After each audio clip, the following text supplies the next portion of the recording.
ensuring business continuity in the enterprise.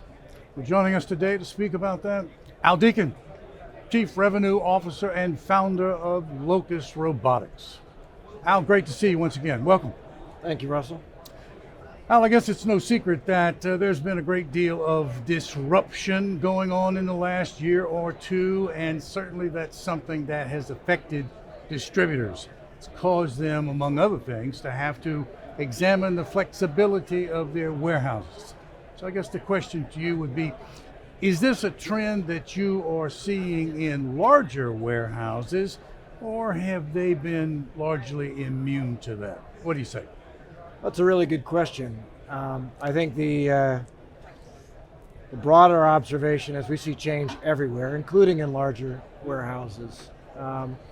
It used to be that you saw a lot of flexibility on sort of the edge or the fringe of a supply chain network, but even now we see large warehouses that were purpose-built, say for retail store replenishment, for example, now having to accommodate a dramatic increase in e-commerce demand or fulfillment demand, and therefore they've had to adapt, and it's a major challenge.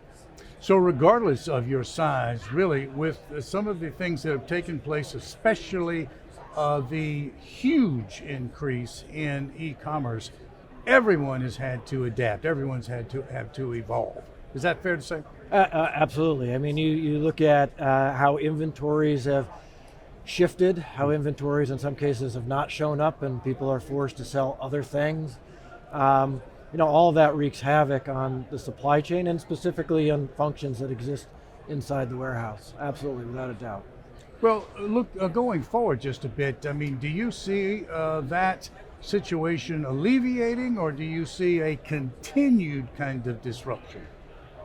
Well, I think there's a lot of companies out there who are willing to almost take advantage of the disruption to continue to innovate in unique ways.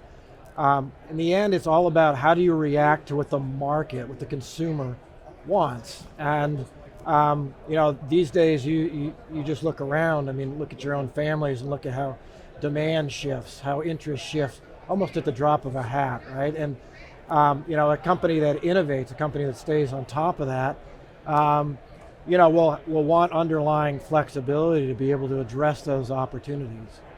You talked about what the customer wants. It reminds me of something that is top of mind, or should be, for folks, and that is the customer experience, the customer expectation, and that certainly is much more heightened than it used to be. The customer is demanding something that he or she had not once before. Talk about the challenge that distributors, retailers, warehouses have in fulfilling those expectations. What do you say? Well, I think it starts with simply the ability to get orders out the door, right? So I think there's no secret that labor is challenged in many ways, whether it's just simply finding people to want to work in a warehouse these days.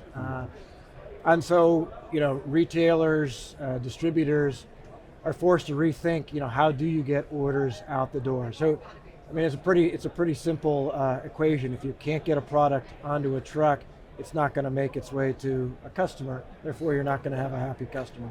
It would seem fair to say that continuous improvement is the key to surviving today. So the question then for the Fortune 500 companies is this: how can they use automation to continue to evolve and succeed, survive? What do you say? I think it comes down really to two things. One is having an underlying solution that can adapt physically and flexibly. So, it's hard to improve if you can't actually change the physical flow of goods through your warehouse. It's sort of how we often talk about conveyors being bolted down and rigid. It's sort of the same benefits when it comes to AMR technology as a solution.